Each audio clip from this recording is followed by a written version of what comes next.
Bismillahirrahmanirrahim. Alhamdulillahi rabbil alamin. Assalatu wassalamu ala asyrafil anbiya'i wal mursalin Sayyidina wa nabiyina Muhammad wa ala alihi wa sahbihi ajma'in. Qala musannifu rahimahullahu ta'ala wa nafa'ana bi'ulumihi fid dharaini amin. Babus salati wa ma yata'allaqu biha. Kita lanjutkan pengajian kitab Kifayatul Ghulam. Ini suatu bab pada menyatakan sembahyang dan menyatakan sesuatu yang ta'alluq berkaitan dengan sembahyang. Inilah rukun Islam yang kedua daripada yang 5. Adapun sembahyang itu 2 perkara. Pertama, sembahyang pada lughat bahasa, dan kedua, sembahyang pada syarak agama. Dan makna sembahyang pada lughat itu yaitu minta doa mana-mana hajat. Minta doa mana-mana hajat, artinya minta berdoa apa saja hajatnya. Itu arti sembahyang. Mana-mana hajat, cuman hajatnya kebajikan. Inilah makna sembahyang pada lughat atau pada bahasa. Dan adapun makna sembahyang pada syarak secara agama, secara syariat, itu yaitu yang dikatakan oleh Imam Rafi'i radhiyallahu ta'ala anhu,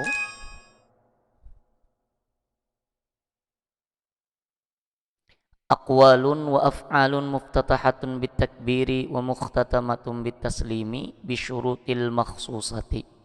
Artinya bermula makna sembahyang pada syarak itu yaitu beberapa bacaan dan beberapa perbuatan yang dimulai. Jadi dalam sembahyang itu ada bacaan, ada perbuatan yang dimulai dengan takbiratul ihram dan disudahi dengan salam dengan beberapa syarat yang tertentu. Bermula syarat yang mewajibkan sembahyang itu yaitu 3 perkara. Pertama Islam, dan kedua baligh, dan ketiga berakal. Adapun hakikat sembahyang itu 4 perkara. Pertama, masuk serta berilmu. Masuk serta berilmu, yakni maknanya mengetahui yang disembah dan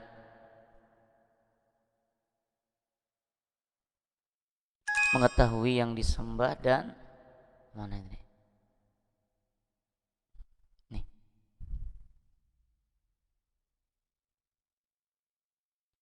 Dan mengetahui syaratnya dan rukunnya dan yang membatalkan dia. Dan kedua, berdiri serta ta'zim, artinya membesarkan suruh Allah Ta'ala. Jadi ta'zim itu maknanya membesarkan suruh Allah Ta'ala, perintah Allah Ta'ala. Dan ketiga, membayarkan serta malu kepada Allah. Membayarkan serta malu kepada Allah, artinya kerjakan tapi dengan malu kepada Allah, ada perasaan malu. Dan keempat, keluar serta takut kepada Allah setelah selesai, artinya ada perasaan takut kepada Allah Subhanahu wa ta'ala. Demikianlah hakikat sembahyang. Bermula syarat dahulu daripada sembahyang itu yaitu 5 perkara. Pertama, suci badannya daripada 2 hadas, yaitu hadas besar dan hadas kecil. Dan suci sekalian pakaian dan suci sekalian badan daripada najis yang tiada dimaafkan. Dan kedua, menutup aurat. Bermula aurat laki-laki itu barang yang antara pusat dan lutut. Ini aurat laki-laki. Adapun aurat perempuan yang merdeka itu yaitu sekalian badannya melainkan muka dan 2 tapak tangan dan belakang keduanya, kedua telapak tangan, punggungnya lah. Inilah maksudnya punggung tangannya. Inilah aurat perempuan yang boleh terbuka dalam sembahyang, muka dan telapak tangan serta punggung tangan itu. Dan adapun di luar sembahyang sekalian badannya. Kalau aurat di luar sembahyang menurut beliau sekalian badannya.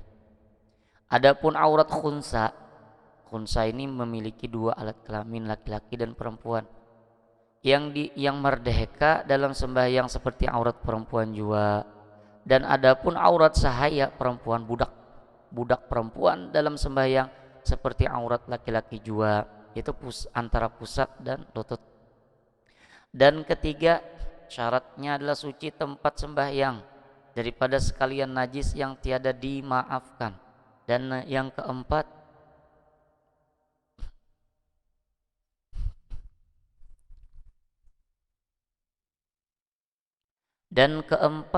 mengetahui masuk waktu sembahyang dengan yakin, atau bisa juga dengan zon, yakni dengan sangka yang kuat, lagi dengan ijtihad.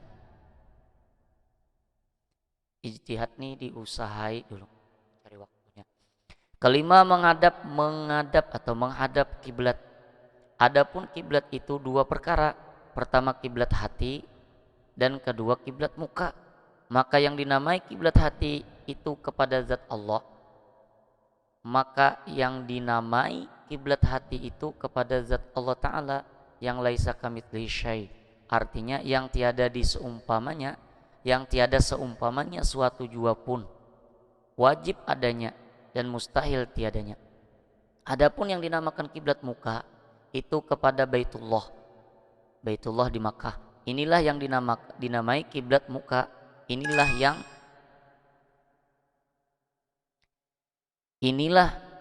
yang dinamai kiblat di dalam sembahyang. Jadi kiblat dalam sembahyang itu ada dua, kiblat hati dan kiblat muka.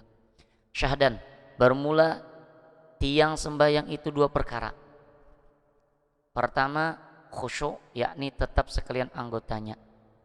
Khusyuk, tenang, tetap stabil anggotanya. Kedua, hadir hatinya semata-mata kepada Allah di dalam sembahyang, seperti membaca Quran dan zikir dengan paham sekalian maknanya. Itu makna hadir hati.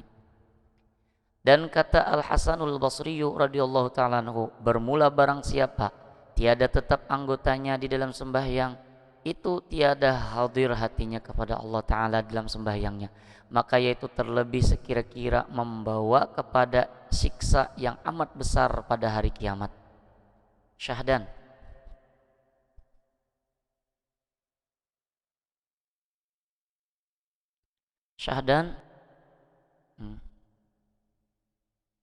sabda Nabi Shallallahu Alaihi Wasallam artinya bahwasanya seorang hamba Allah bersungguh-sungguh berbuat sembahyang itu, maka disuratkan atau ditulis daripada dosanya yang besar, amat besar, sebab tiada hadir hatinya di dalam sembahyang. Ini dosanya 3 titik. Dosanya yang amat besar sebab tiada hadir hatinya dalam sembahyang. Adapun hanya saja yang disuratkan atau ditulis bagi hamba itu, yang dicatat bagi hamba daripada sembahyang itu, daripada pahala sembahyang itu, barang yang hadir hatinya itu serta khusyuk di dalam sembahyang. Bermula sekalian rukun sembahyang itu wajib diketahui oleh tiap-tiap mukallaf, yaitu 13 perkara. Jadi rukun sembahyang itu 13 perkara. Nanti akan kita bahas. Wallahu ta'ala anhu bis-shawab.